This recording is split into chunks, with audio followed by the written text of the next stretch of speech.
welcome to the Dits on Wrestling podcast, the Royal Navy's only pro wrestling pod right here on Project Dits. And today I am, of course, joined by my usual co-host, Anthony. Hello, how are you? I'm good. How are you? I'm delightful. We've got a, not that we're not topical, but we've got a very topical episode on our hands tonight. I'm excited.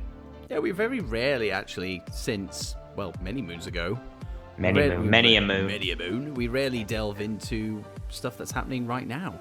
And this is very much happening right now because it's one of the most talked about things in wrestling at the moment. Yeah, I think... And rightfully so. And very much rightfully so. I think we... not to be disrespectful or negative in any way, but I think a lot of the things going on in WWE, unless we're doing like a review show, we tend not to talk about those things because a lot of the things haven't been good. And when the things are good, we want to talk about them. I don't think that's just us. I think that's anyone in general. Nobody wants to really talk about something bad unless you're like the internet wrestling community. You just want to complain about everything all the time, which, yep, standard as par for the course, that is. And this Roman Reigns thing, exactly like you said, has been fantastic, has been awesome. We got several mentions of it in the episode last week when we were going over the best and worst things of 2020, and multiple people mentioned the Roman Reigns thing as their best thing of 2020 in the wrestling world. I picked that as well. You and I both spoke about it, spoke very highly of it, and yeah, it's just something, I think even if it wasn't topical, we'd be talking about it, but it is topical, and it is awesome, and it's a direction that we wanted Reigns' character to go in for a very long time, and not only has the character gone in that direction, but it's gone in that direction very swimmingly, and I think we're both very pleased.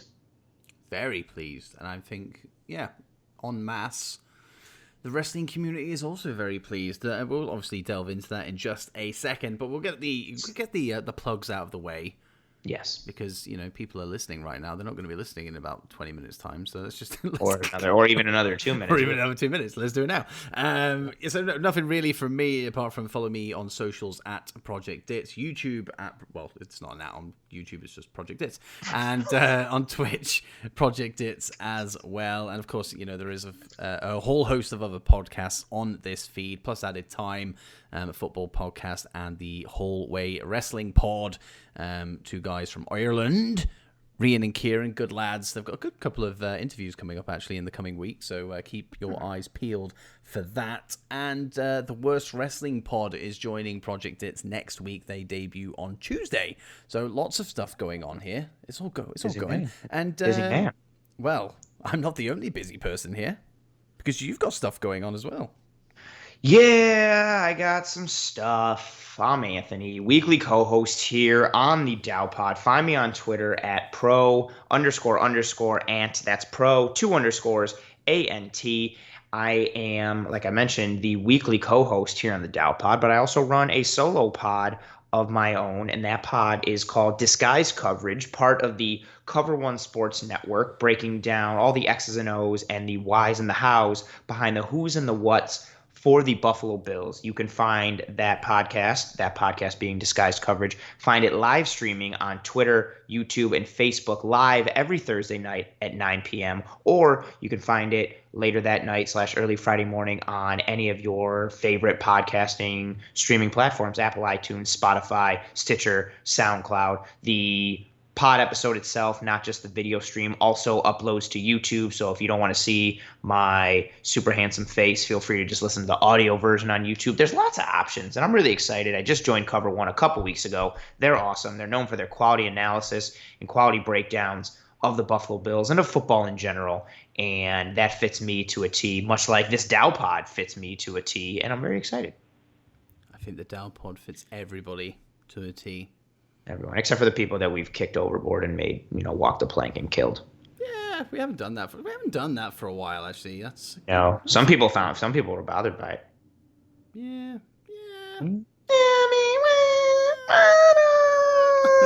They should just do an episode of that, just tons of it. I wonder how long it would take for people to tune out. Like, nope. How do they even have the lung capacity for that to just continue with it? Because we're pros, man. Because we're fucking pros. right. And speaking of pros, and Roman cons. Reigns is a professional wrestler who we are going to be talking I'm hanging about. up. I'm hanging up. I'm done. No, goodbye. Do this episode on your own. I'm out. That was, how dare you? How dare you? Oh, God. How dare you? He is a professional wrestler. He's a professional wrestler. That's how we transition, baby. Segues, king of segues. Oh, actually, I do have something else to plug before we delve. Next week, Draft That is returning to the DOWPOD for the first time since April. Oh, man.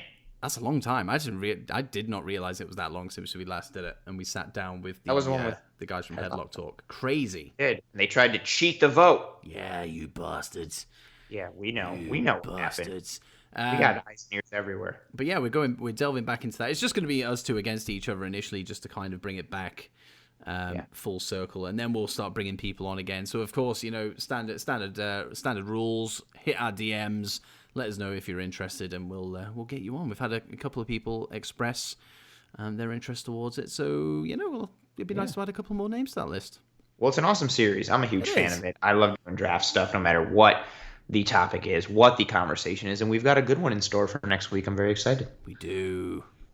It's a good one. It's a good one. We does. But speaking of good ones, I'm not going to do that again. Roman Reigns. Professional wrestler, Roman Reigns. Tribal Chief. The Tribal Chief, yes. I actually like that. Yeah, I think it's pretty sweet. It fits with the... Well, I mean, he did the... I think it was... Was it with Samoa Joe? Or was it when Roman fought Brock? Heyman had said that before. He'd used the tribe line before. So multiple years ago. And it was... So I thought it was cool that they brought it back in continuity. I mean, whether or not they did that on purpose, I don't know. But I'm all for continuity in wrestling, especially in WWE when they usually lack continuity. And I'll take anything over the big dog. I would take suffering succotash over that. To be fair, God, they were all just bad. But see, even that, that's what. As I back up my chair, so you're gonna hear this noise. That's the noise of my chair. So I can really get into the mic and let you know. No, I'm not going to do that. See, even that, right? Anytime you talk about Roman Reigns, it's always he was the guy for the Shield, and it was so much better when he didn't speak, and it would be so much better if he wasn't a heel, or if he was a heel, and remember when they always pushed him down our throats, and how come he's still wearing the vest, and how come he just got the Shield music, and remember the suffering succotash line, and remember when Cena eviscerated him on the mic, and it's just been, if you're catching my drift here, or getting the point, ever since the Shield broke up, he just can't win. Obviously not in the ring because he fucking wins everything. But he just couldn't catch a break. And I never disliked Roman Reigns. I definitely disliked the way he was pushed down our throats, but I didn't think he was a bad wrestler. I didn't think he was a good wrestler, but I thought he was athletic and he was good enough that if you gave him a good partner to dance with, he could dance. He was very much the WWE style. Yes, 1,000%, which makes sense. He grew up around it. He's a former football player, and then all he's ever done is WWE. So that's going to be his thing. He is 1,000% the prototypical WWE guy. But I never thought he was bad or terrible in the ring. I just didn't like the way he was pushed down our throats. And that's really, I'm kind of like that way with everyone, no matter how good you are. Unless you're great. I don't care if Okada wins all the time because he's amazing. But the majority of the wrestling community, and rightfully so, I guess, to some standard, has just not had it with him positively for anything. It's just been constant. We know, the constant boos. Nobody's buying his gimmick, buying his shtick, anything like that. He came back from cancer, and he got some cheers. But even that wasn't enough. People were yeah, we're glad you're back, and you don't have cancer. But then after he won his first match, they were just oh, no, this sucks. You're going to keep winning again. He just couldn't catch a break no matter what.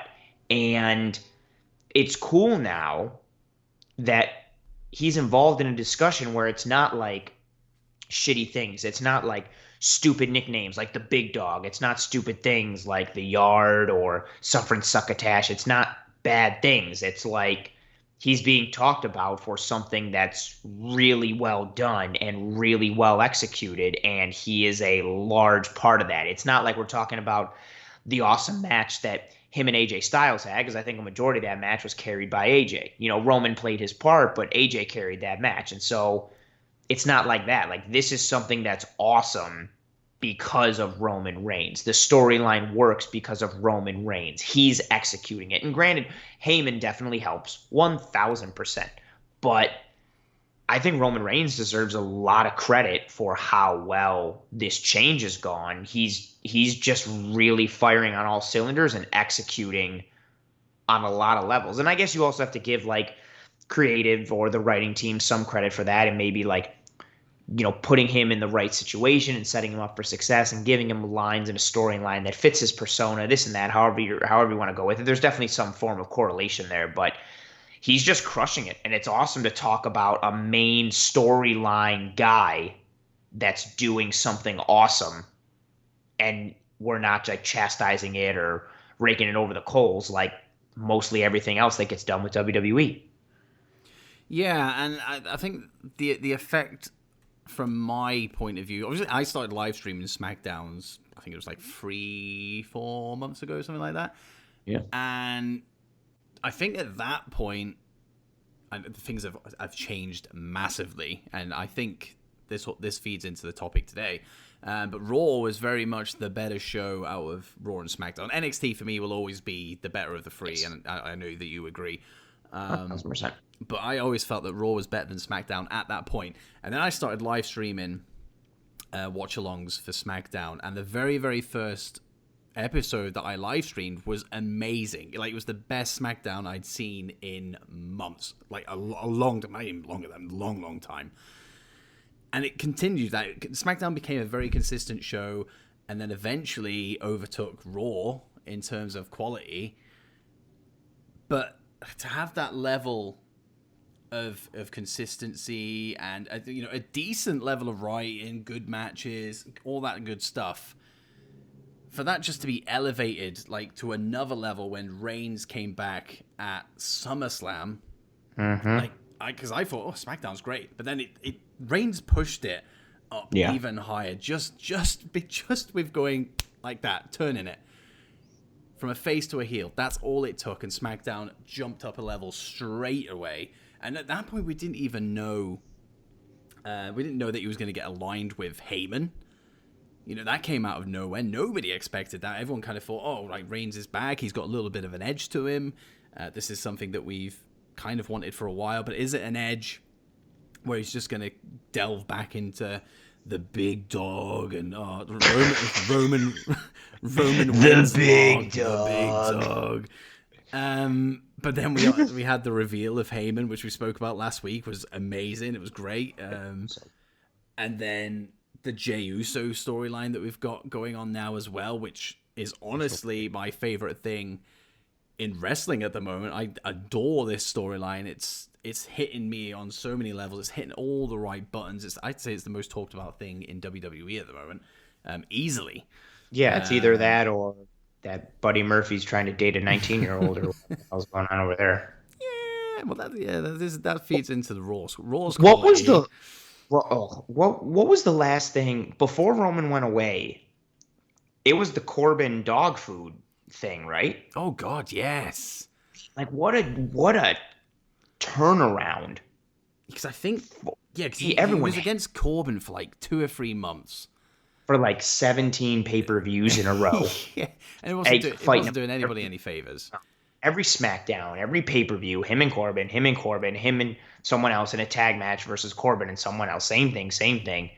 And for him to go from that to this storyline, it's really and I think that's even part of it too, of what we really want to get into. Like, obviously it's good. Like, everybody likes it. But it's such a successful thing. And especially when juxtaposed with what he was coming from, which was dog food in the face, like just a stupid, corny, dumb thing that nobody cared about. And he just went from that to this now. And I think it's also something to be said for, again, what like character and story can do for a wrestler. Like, do something to make people feel connected or feel involved or feel like what's happening in front of you matters. I was paying attention to, like you said, it's a very much talked about storyline with him and Jay, and I don't think either one of them are tremendous wrestlers. I'm not watching that match or that feud for the in-ring ability. I'm not watching it like I'm watching, Omega and Okada, but I'm watching because I think the storyline is really cool, and I wonder how this match is going to advance the storyline, and what's Roman going to do, and what happens to Jay, and like just everything. What a dramatic turnaround in character, in direction. I don't think we've seen, I don't want to say ever, but like, I think when it's all said and done, this turnaround or this character change could be on par, like, I don't want to put it up there with like Hogan's NWO change because that's the greatest thing ever. You can't do that. But like, I don't know, when Shawn Michaels kicked Marty Jannetty through the glass and went heel, like, this is a big deal. Like, they took the guy who was going to be the baby face of all baby faces and turned him heel, and it's spectacular. It just fits him. The story fits him much in the same way.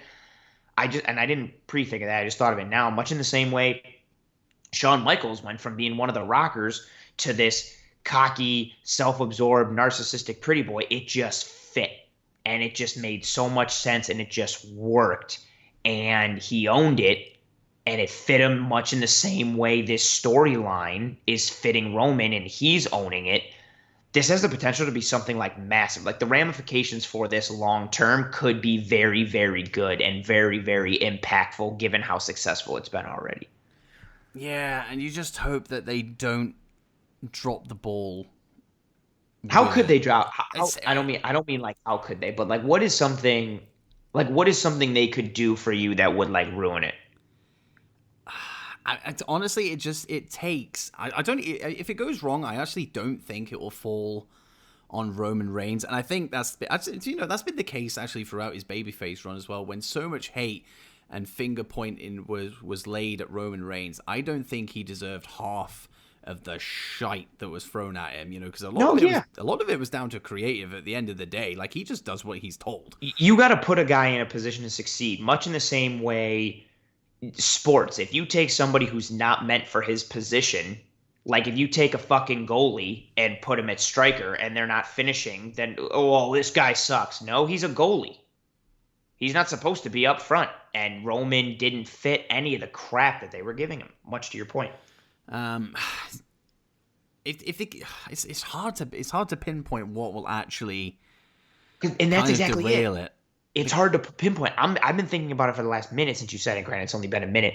I don't know. I mean, I'm sure they could do something to screw it up, but like, it's hard for me to think what they could do to screw it up because this fits so well. Yeah, it feels so natural.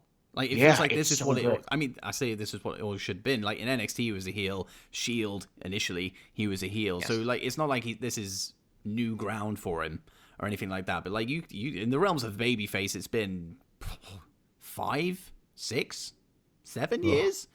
It's been a fucking long time. It's been a long time. But it's down to creative at the end of the day. It's just going to take one little bad story or one level of inconsistency with character development or whatever, something like that, and people will pick up on it. Like, when wrestling fans don't have a reputation for being the smartest, but we do pick up on things. We do pick up on things when the gap is just so blatantly obvious. And I feel it's going to take... It's not going to be anything to do with Roman. It's not going to be anything to do with his wrestling ability or anything like that. It's going to be something story-based. It's going to be something character-based. Something creative they're going to completely overlook. Maybe they put him with the wrong guy. I mean, you look at Seth Rollins. Like, his babyface run when he... Him and Becky? No. Oh, I was saying... Well, actually, that's a big part of it. But I was saying that. Actually, no, that was probably the catalyst. Because then he went... Because it was it Becky? Was it Corbin and then... Bray? Yeah, it was. Because he was... It was. Yeah, because he was doing the Becky thing against Corbin, and then went into it with the Fiend. Because he was hot. Like, the fans, he was over with the fans. He but he had no rivalry. It sucked. They took him off of him being over, and he fucking went into a feud with fucking Corbin. And then the Fiend, which was the Fiend doesn't need a title. He still doesn't need a title. And at that point, The Fiend was booked like you would literally stab him in the throat and he would kick out at one. You know? He would just like be like, eh. So like Seth Rollins had it all stacked up against him, and it completely derailed his run as a babyface, which was hot at the time. Obviously, Corbin didn't help. So you put somebody with the wrong guy, and then that could be a game changer, and that could be the same for Roman Reigns. Like I'm trying to think of like a babyface who isn't exactly that's it too, because like we're talking about here, right? Like how the feud with Jay is fantastic right now, and getting him over with like the whole why he's doing what he's doing, why his thought process is the way it is, like the whole tribal chief thing and being, you know, the king of the family and providing for the family, not just his, but for the whole clan and like everybody and all that stuff. Like, so I guess putting him in a feud with someone that, I don't know, sucks or just doesn't fit with him, I guess in the story. But see, that's even it. Like his persona, right? This whole tribal chief thing, like big man on campus type thing, then this type of champion that he is, it fits with so many different people because, wow, that's a lot of loud music outside. # New York City. The amount of, like, there's going to be people that are naturally going to come for him. Like, and the storylines just fit because they're going to want to, like, test themselves against, like, the tribal chief, against the dude who, like, says he's better than everyone else and he's here for this and here for that. Like, there's so many natural mesh points for him to have feuds going forward that I don't think it's I never put anything past WWE. Like, they 1000% could screw something up. But I think they would have to almost actively screw this up. Like, I don't think it'll come easy. Like, this is such a hand fits glove scenario, like round shape and a round hole, round peg and a round hole. Like, they would have to actively do something to screw this up. That's how good this is. Yeah, and he has the added benefit as well of having Paul Heyman on his side. Like, yes. When you see Paul Heyman with somebody on screen, like it literally does not stop there. You're not just getting an on-screen persona of Paul Heyman. You're getting his backing backstage, which is a big deal. Like, regardless of the fact that he's not in that corporate position of executive director or whatever the hell he was doing on Raw, like, he still has pull. Massively so. So a lot of what is going on with Reigns right now, a lot of what is going on with Jay will have a lot of influence from Paul. Oh, most definitely. 100%. So you also have that benefit towards this heel turn. So there's a lot of places that this could go, which are going to be successful, as we've said. Like, so, like you could have him as the guy everybody chases. That's what Roman Reigns could be. Like, the persona that he is living right now on SmackDown is that very thing. Everybody chases him. Oh my god, I nearly said he's the fucking big dog. No, he's not. Oh man, he is the big dog. But he is. What happens? What is Brock Lesnar's contract situation? His is weird because I think it was 2 months ago, maybe it might have been a bit sooner. His stuff just literally disappeared off the WWE shop. Yeah, because he's like an actual, in reality, like an actual free agent. And it was, you look at Dean Ambrose or Jon Moxley. Dean Ambrose's merch is still on WWE shop. So if you were gonna, if you took Brock Lesnar and Dean Ambrose and put them like side by side, right, whose merch? If somebody was to leave WWE, Brock Lesnar, who's just sat at home, or Dean Ambrose, who is now Jon Moxley in WWE's biggest rival, AEW, whose merch do you take off the shop? Well, it's Dean fucking Ambrose. It's Jon Moxley. It's not Brock. Like, Brock's contract seemingly just ended, and yeah, we don't sell any Brock Lesnar merch on here anymore. I don't know if that, because Brock Lesnar is such a big deal. Yes. Whether I don't know anything about contracts or anything like that, but maybe it was a case of if Brock doesn't have his contract with WWE, he doesn't get any of the royalties of the merch that they sell. So he was just like, absolutely not. Take that merch off, and if I ever come back, then put it back on again. I don't know if that's the case or whatever it is, but he is a free agent. But I think I read a rumor saying, like, if Vince needs him, post-COVID, When we've got fans again, he'll just go, "Yeah, I'm happy to come if the money's right," which is, typical. Which is always the case. That's where I want this to go, and especially with Heyman, because Heyman's been looking at Reigns at different points as if he's like scared of him Yes. and intimidated, and as if he's like not in control at all and doesn't know like what Reigns is going to do, almost in the same capacity that he's done with Brock. So I want this to lead to Brock comes back, and then like who does Heyman side with? Because neither of them are going to be like, oh yeah, let's form a stable. Or maybe they do and they go on like a mega version of the 2-man power trip. I don't even know. That would be cool. But I want to see like Brock come back and Roman not be with it, or Brock not be with it, and it's a straight like, you can only rep one of us. Like, who are you going to pick? And because then it comes down to like, in the story, like, who does Heyman see as the bigger draw as like a manager, or who is Heyman more scared of? Because then imagine if he picked Reigns because he's like, listen, I'm like scared of him. Like that, when you fear Roman Reigns more than you do Brock Lesnar, oh my God, like what does that say about Roman? And then how much is that going to piss off Brock? And then what is that? Like there's just so many avenues and so much potential and so many directions in which Reigns' heel run can go in general, but especially with like that type of feud with Brock, that's really where I want to see this go. So much. I want to see him dominate for easily the rest of 2020. I want him going through the Rumble as the champ. Like I want this to lead. I don't know if I want it at Mania, but I want to see a culmination of bad guy Reigns fighting Brock Lesnar. And I like babyface Brock. Not full. I don't think Brock Lesnar will ever be like full babyface, but like you remember the after WrestleMania 31, the following night on Raw, he was set to face Seth Rollins for the title, and then he got screwed over, and then he went nuts and started F5 in Michael Cole, which was a beautiful thing. Which is always an awesome thing in my book. Yes, the cameraman, and then Steph suspended him, and then he came back, and then he was like destroying cars and throwing car doors around the arena.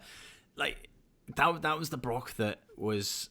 Well, since he returned in 2012, I think it was, that was my favorite iteration of Brock Lesnar. It wasn't full babyface, but he was getting cheers. He was at that level. Almost definitely. And I think that if he comes back and you have this Reigns and Brock Lesnar situation, I think that's somewhere where Brock will shine and keep Reigns obviously doing what he's doing, because that, to your earlier question where you said, where could this go wrong? If this feud is a thing in the coming months, coming year, wherever it may be, this could be the very thing that derails Roman Reigns. Because if there isn't any temptation, but WWE will feel like there's a temptation. Oh, well, that seems to be what people want. Well, obviously. Let's do it. Let's do it. They'll go, well, let's put like Brock Lesnar's back. He's naturally a heel. Let's turn Roman face again. Like, stupid. Oh, God, I didn't even think of that. So that's always a possibility, and that is definitely somewhere where this whole thing would derail, because it just wouldn't work. Especially now that at that point we would have been acclimatized to the fact that Roman's a heel. Nobody wants him to go back to babyface, especially anytime soon. Like, naturally, maybe one day he will go back to that point, and like kind of like The Rock, but not over as lengthy a period. Obviously, Rock came in as this, pure as fucking anything babyface, and then turned heel. Everything went right for him, and then just naturally fell back into being a babyface again. But his ride was a little bit different, because his whole shtick was based off charisma. Yeah, everybody just started cheering for him because he was so awesome. Yeah, and I don't think, obviously, no offense to Reigns. Like, Reigns does have charisma to some extent, but obviously nothing. No, but it's not nothing rock level. On the scale of something that would push him to be a babyface. Do you think this heel run ends with him fighting The Rock at some point, like at next year's Mania? I've seen that thrown about, and I honestly would be fine with it. In fact, I would be very happy with it, because, again, we've touched on it a couple of times in this episode already. Like, I think with Roman Reigns, we're not here for the wrestling ability. We're here for story.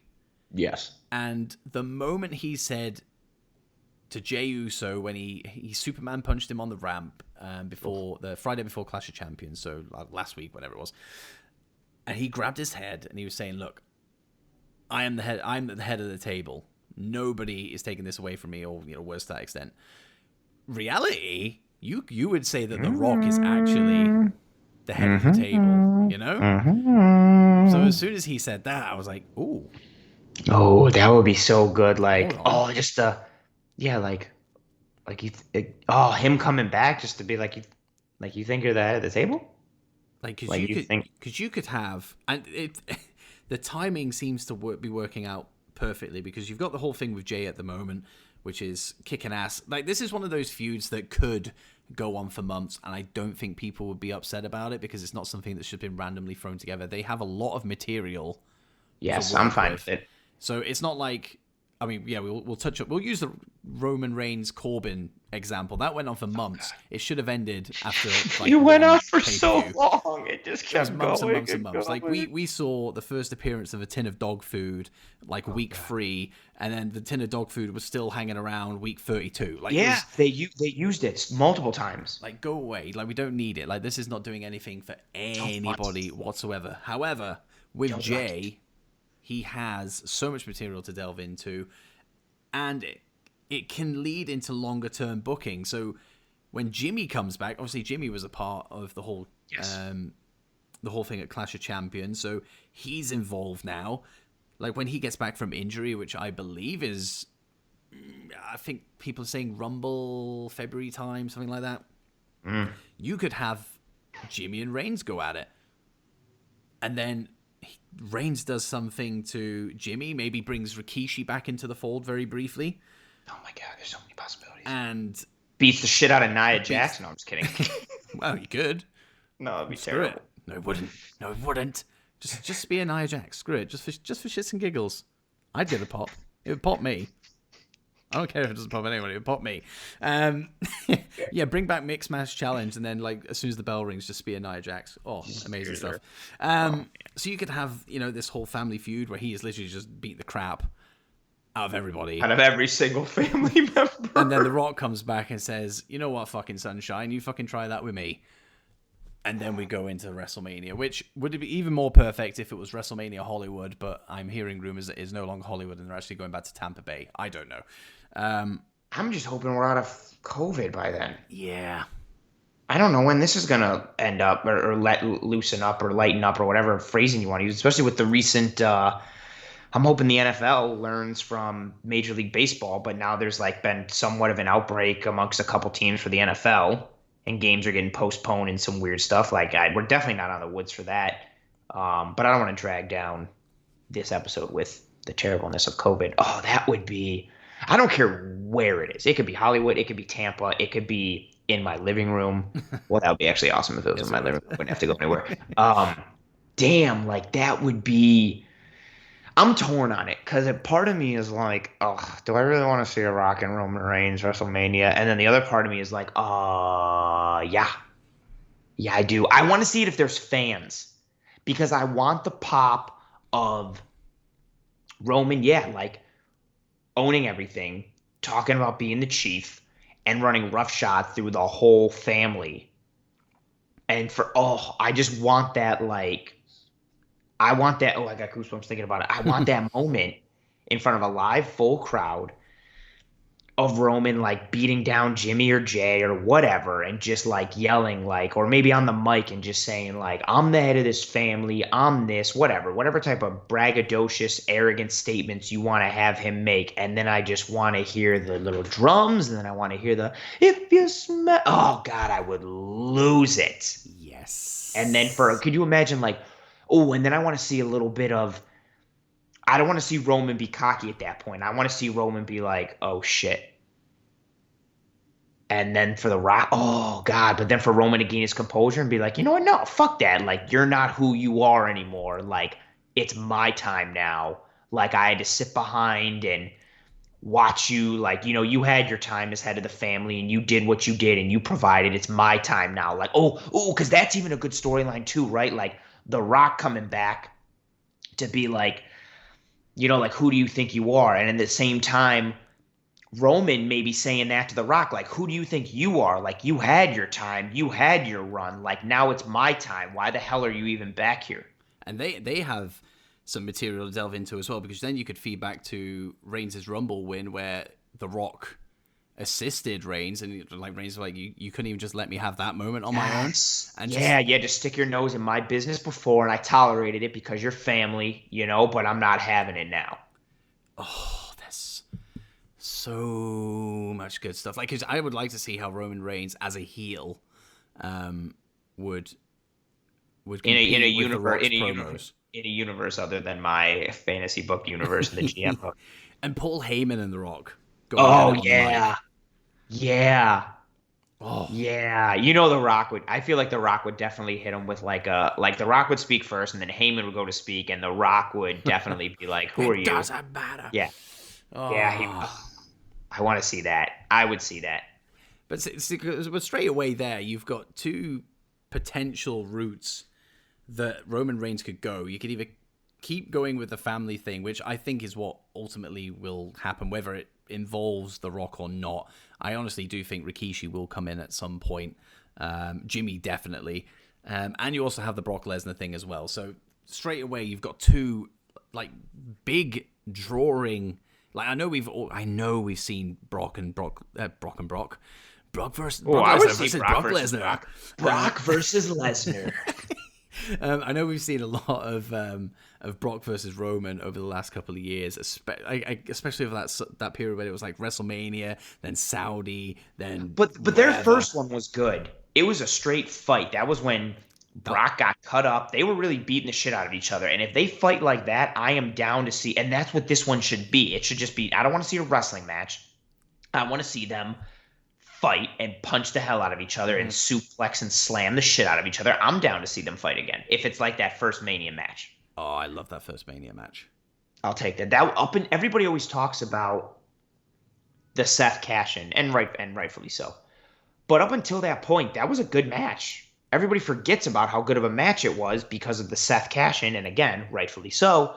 But nonetheless, that was still a good match between Roman and Brock before Seth cashed in. That's one of my favorite matches of the last 10 years. Like, I just got back into wrestling, and that was the first Mania I'd watched since coming back. I think I rewatched WrestleMania 30, just because I wanted to see Taker. The streak end. That's what I wanted to see. That's the only reason I really tuned in back into that, because it was a couple of months after the fact. But WrestleMania 31 was the first WrestleMania I actually sat and watched as a returning fan to WWE. Me too. There we go. And I enjoyed the hell out of WrestleMania. I don't know if it was because I was just coming back, but I remember sitting there, and I, like, usually with any pay-per-view, to be honest, I'm fatigued going into the last little couple of matches, especially WrestleManias in the last couple of years. Christ almighty. But WrestleMania 31, like, I was glued from start to finish. Like, I was just sat watching this thing. And then Brock and Roman, like, Brock was absolutely kicking his ass. Roman Reigns was just laughing in his face. The whole thing was presented so well. And then Reigns, had his little comeback, and he had Brock on jelly legs. Then the Seth cash. I need to go back and watch that. I'm going to watch that tomorrow. I enjoyed that Mania to the point. I got a good story for you for that Mania, because that was also the Sting Triple H Mania, even though I hate the Triple H one because that was stupid as fuck. Yes. The awesome RKO to Seth Rollins. Oh, yes. Out of the curb stomp. Good stuff. Good Mania. I enjoyed that Mania to the point, and granted, maybe because it was my first one back, but also under the circumstances that I watched it in, because I was with a bunch of my boys. But it also could have gone sideways because, so that was my first Mania coming back, and a group of like friends and I in New York were like, oh, we should watch Mania. And I was like, oh, where should we go? And so we found a bar that was going to broadcast it. But little did we know that the idea that we had, apparently lots of other people had. So we got there, and this bar, 2 stories, 2 level, we're on the second floor, and there's TVs like everywhere. but it was standing room only. All the tables were taken up, and it was packed to the point that we were shoulder to shoulder, and we stood for the entire duration. I'm talking pre-show all the way through the last match. Yeesh. We didn't sit. We didn't eat. No, a couple of us ate. I didn't because I'm not trying to stand and eat. We ended up getting like food. I think we went to like an Applebee's or something after to talk about it and like get food because we hadn't eaten in like 8 hours or whatever the hell it was. But we sat and we stood for the whole duration of the pre-show and the actual Mania. And none of us were worse for wear. None of us were complaining. I wasn't like, oh my God, I'm tired of standing here. I want to go home. I felt it once I finally sat down, but we the whole time were just like into it. And that was a good Mania. And that was a good match. Again, we talk about the Seth cash-in, but the match was good. Brock and Roman just beating the hell out of each other. And if we let them do that dance again with this storyline added on top of it, God, I want to see WWE succeed. Part of me does it because Vince is a piece of shit, especially with all the Twitch stuff that they're doing. Yeah, and Christ, that's awful. Such bootleg bad shit that he's doing. So part of me wants to see them fail because he's a dick. And there's many reasons for him being a dick, but that's not what we're talking about here on this episode. But, and I feel like I've said this multiple times, but if they somehow screw up this Roman Reigns thing, I really think they got no hope ever again. Because they screwed up NXT when I didn't think they could. It's not terrible. I just want to cut you off just very... I fucking hate cutting people off. But that NXT point, I just want to throw it out there. That is a future episode of the DOWPOD. I haven't actually mentioned it to you yet, but I do want to delve into the whole conversation of NXT and what has gone wrong with it. And the only reason I cut you off is because I will forget to make that point and then we'll never end up doing it. So I've just planted that in your head. Just so you know, I'm making a note of it. No, you can cut me off anytime. You are the captain. I'm your co-host. Feel free. I mean, I'm going to say mean things about you to the crew now, but other than that, no. And that's so. Then I'll save a little bit on that for that future episode that we will do.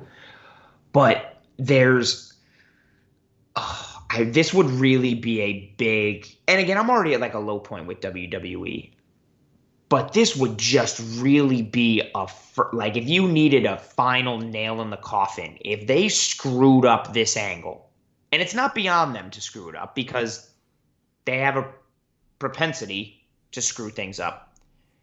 Oh, but so if they screwed this up, so help me God. Oh man. Like, cause I just think they would have to actively do it because it's so natural and it works so good. Like you would have to almost like actively, it's like taking like a really naturally beautiful girl, like you'd have to dress her up terrible and put all kinds of terrible makeup like to make her look unattractive. Like that's what they got with Roman. Like this scenario is fantastic. Or you have like this awesome steak, this awesome piece of filet in front of you that's just fantastic. Like you'd have to cover it in like fucking battery acid to make it not taste good. Like I don't know what battery acid they could pour over this steak that they got with Roman Reigns. But that would, it wouldn't kill me because I'm already like 1 foot, not even like 90% of my body is off the sinking ship that is WWE. And I don't really even need a boost to get off completely. But man, like that would just be such a horrible look. Like if you couldn't capitalize on this thing because it's just so easy. And it's so good naturally and it works in so many ways. And you've got so many options, avenues, and potential directions in which you could go. For them to screw it up, that would be like, I would have faith in nothing ever again. I wouldn't even really, I mean, I barely watch now and I wouldn't want to go back because I'd be like, they screwed up the Roman thing. So like anything I feel like I feel like they're just going to screw it up a week later. Yeah, it's such an open goal. It's, God, it's so shocking. The goalie has fallen down. And the defense is all at midfield, and you are like inside the penalty box with no one around you. And all you just need to pass it into the goal. You don't need to go upper 90. We don't need a lot of power on this shot. For all the FIFA dudes out there, we're not trying to hold B or circle. This is just a straight tap because the net is wide open. So help me God if you miss the net. Oh my God. It would, I can I can see it. The frustrations would boil over, and you know me. I am a diehard WWE fan, and yes, you are. You know, even I've come to the point now where, when it comes to Raws, I used to watch it on. I never watch Raws live because I refuse to sit and watch a wrestling show for 3 hours that isn't a pay-per-view. Well, yeah. Also, you have like a job and family and stuff, so and you can't well. just like stay up till like 3 a.m. On a weekday. Yeah. I used to watch it on Tuesday, so I get back from work, and that would be literally I'd walk through the door, bang, on goes Raw. Some weeks now, I don't even bother. Like today, I watched the last 2 episodes of Raw, but on fast forward. Like I skipped straight through unless I saw something that caught my eye. I went, I'll check that out. Like there's nothing really going on that I feel that I need to watch. No, agree. I completely agree. NXT, I used to watch that either live or again the day after without fail. Even now, but now I wait 2-3 days. I wait till the weekend to watch NXT now. Like it's not must see for me anymore. And like I said, you know, when I cut you off, sorry. That's something we'll delve into in an episode coming up soon. But that. SmackDown is, I mean, obviously I was live streaming it a couple of weeks. You know, I only stopped a couple of weeks ago, so I was watching it live.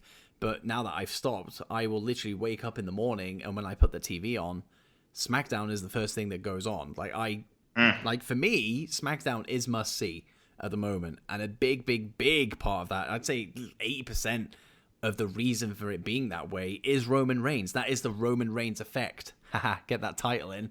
Nice call. That is the Roman Reigns effect. That's what he is doing to me as a fan, and I can tell you now, so many other fans. And it's just a shame that the ratings don't correlate with that, because I saw like I think the ratings had gone down this week or something like that. But that's gonna kill me if that's what it is. If the ratings are like down, I could see them being like, "See, we knew it the whole time. Like he shouldn't be a heel. Let's change him back." But I mean, it's so frustrating. I'm not a big, you know, let's look at the ratings, you know, and you know that being the deciding factor for whether a company is successful or not. You know, obviously it feeds into it in some way, but not massively so. And it's just, I find it odd that you can have that match at Clash of Champions, which again, you know, like we've said, it wasn't a wrestling match. It was all story based. You know, hell, even Meltzer gave it like 4.25, which to me says a lot. Like for a story based match in WWE on the main roster, for Dave fucking Meltzer to give it any more than 3 stars, let alone 4.25, like that just shows like how good this. Yeah, exactly. It's a big deal. So in my head, I thought, you know, people are going to want to tune in this Friday. What day are we on? Saturday. Yesterday. I was like, I don't know what day. I don't know what day it is anymore. Obviously, we recorded this on Saturday. So yesterday. I thought a lot more people would have tuned in, but I think the ratings were actually down this week, and I was like, why? Why? And like you said, that could be something that they kind of go, well, it's clearly not working. Like, you guys have been like, you smarky little bastards of the internet wrestling community have been, banging on Roman Reigns heel, like he'll change everything, and it just doesn't work. Because that's exactly it. Like, I'm over here like banging the drum for this move. I think it's great, but it's not like it's going to affect their bottom line. Like, I'm not buying Roman Reigns merch now, or buying like the replica championship title.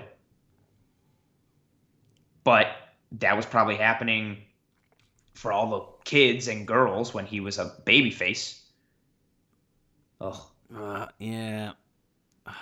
But then, no, because even when they threw Brock Lesnar back in, because I think there was a period where who had the title? But Brock is different, though. Kofi had the title. Is different. And I think ratings went down. And I enjoyed Kofi's title run. Yeah, so did I. But and they kind of went, well, this isn't working. You know, like we gave you guys what you wanted. You wanted something fresh, somebody new in the spotlight. Yeah, the ratings are down. But that's also different too, though, because Brock took it on the debut episode of SmackDown on Fox. You knew they weren't going to go into the Fox run with it. Anyone is champ other than Brock. Yeah. like going into Fox. That's also a bit circumstantial. And it's Brock. Like when in doubt, they just throw him at everything because they think he's a draw. I mean, which I guess he is. But even if it wasn't him, I don't think, and even if it wasn't Kofi, I don't think anyone was going into the Fox run with SmackDown as champ other than Brock Lesnar. I don't think it was going to be anyone. Yeah. I mean, I guess it's encouraging. I mean, looking at the Raw side of things, Drew McIntyre is still WWE champion, despite the fact that Raw is, the Raw's ratings haven't increased since. Yeah, but it's not because of Drew. Title. I like Drew. It's definitely not because of Drew. The show sucks. I mean, the thing that I'm most invested in, and I'm not invested in it at all. The thing, like, what's the biggest storyline on Raw? Like, oh God, what's gonna happen with the Mysterio family? And like, I don't give a shit about any of that. No. And that's another thing that's been going on for months and should have ended ages ago. Yeah, that's a lot. Like, how long have they been feuding? And now it's to the point that we have to bring in, like, Rey Mysterio's kids and his wife, like, in order to extend this feud. Like, why are we still doing this? And then on the flip side, you get something like Drew McIntyre versus Randy Orton, who have plenty of material to play with. And they could go a few months. They are going a few months. That likelihood is they're going to face each other in Hell in a Cell in a couple of weeks' time. Did you see? Speaking of that, did you see? Damn it! There was a graphic of who was it? Someone else who became champion, and they fought the same guys in the same order at the same pay-per-views as Drew McIntyre. Oh, it was Kofi. Oh, thank you. Yeah, yeah, like it started with Dolph Ziggler. Dolph, yeah, and then Randy Orton, then Randy Orton again, then Brock. It was 3 guys. I'm sure it was 3 guys. I'm trying to think who. I don't remember the 3. I knew it was Randy Orton twice. Oh no, it must have been. Yeah, it must have been Dolph, Randy, Dolph at Extreme Rules, Randy at SummerSlam, and then Randy at the one after SummerSlam, which whatever that is. So you never know. And they also usually do. There's also a stat. Damn. And I'm thinking it would affect Drew. It wouldn't affect Roman. They usually, granted, it's also pre-COVID times, but normally in October, they put the Raw title on someone we didn't see coming because of the conflict with Monday Night Football and ratings. And I think like the last however many years, if you trace it back, like when they first put the belt on Kevin Owens, it was in October. It was fall based. Oh, there's been multiple guys that they've put the belt on, and it was guys that we didn't see coming. I could see Drew losing the belt like at the next pay-per-view, which would be a shame. Yeah, I mean, I wouldn't mind if Orton became. Especially because Drew McIntyre sucks. No, I'm just kidding. I just know how much you love. Excuse me. What did you say? What did you say? Don't let me get Raymond. I will get Raymond. Oh, that guy. So rude. The weather sign. But Randy Orton is like in some kind of career resurgence at the moment. Like I'm absolutely. I mean, I've always been a fan of Randy Orton. I've never hidden the fact, but like he is, like he's on another level at the moment. I'm enjoying his stuff. So much at the moment. So if he was to become WWE champion, it's not what I want, but I wouldn't be angry. I don't know how I feel. I never feel anything when I see Randy Orton. I'm always just like, oh, okay. Like, I don't think he's bad. I don't think he's good. He's just like... there.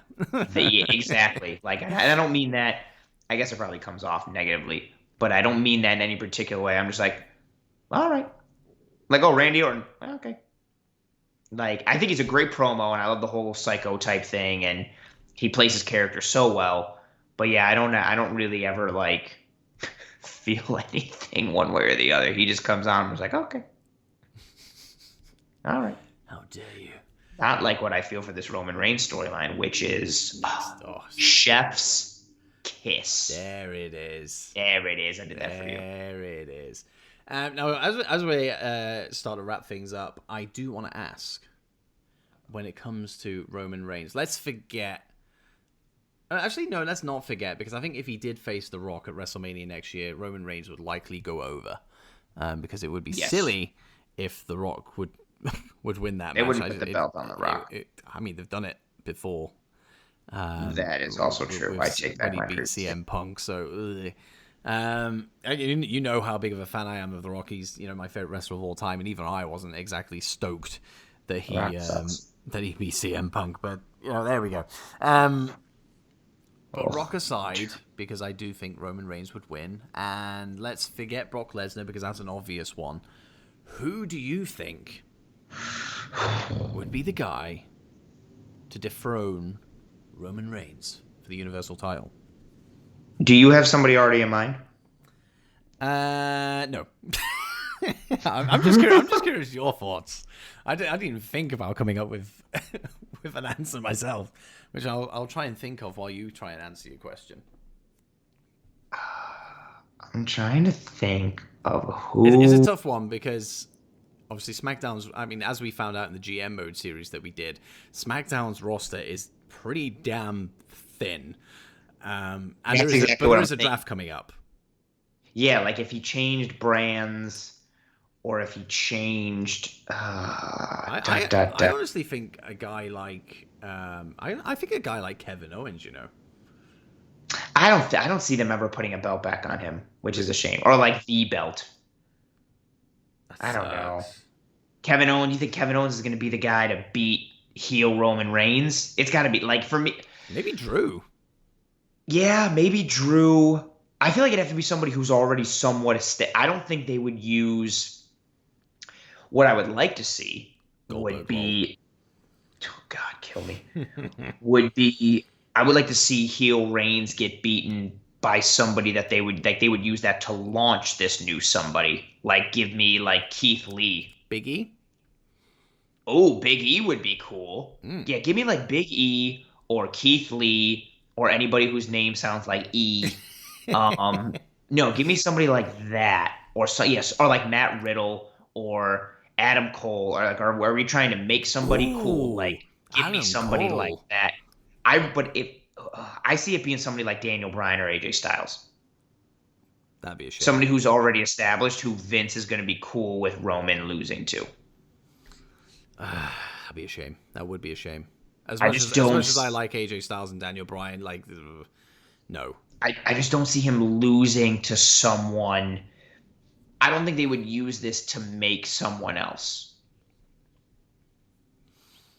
See, now I'm thinking I might be unless Vince has it on this one, I would 1,000% be in Big E's corner for that. That would be an awesome first title run for him to beat Roman Reigns. But I don't see who's somebody that Vince has. No, Vince loves Drew. Like, that's his new Roman, kind of. Like, I could see Drew being the one to beat Roman Reigns. I'd be okay with that. Because it's well, yeah, of course, yeah. I was like, you're super biased, but I think it's somebody who, like, somebody who's established, but still is someone that people would be a fan of seeing win. Unless there's something that comes out of. God, that's even. Yeah, I don't think there's anybody. I would like to see it put over somebody completely new who's never had the title as a singles run. Big E and Keith Lee would be at the top of my thing. I mean, by all accounts, Vince is a big fan of Keith Lee, despite the fact he's trying to sabotage him. But yeah, Ciampa, yeah. Ciampa, give me somebody sweet from NXT to be the one to take him. That would be sick. Like, Cameron Grimes. I know who I really want to see beat him. Give me. Oh, I just heard what you said.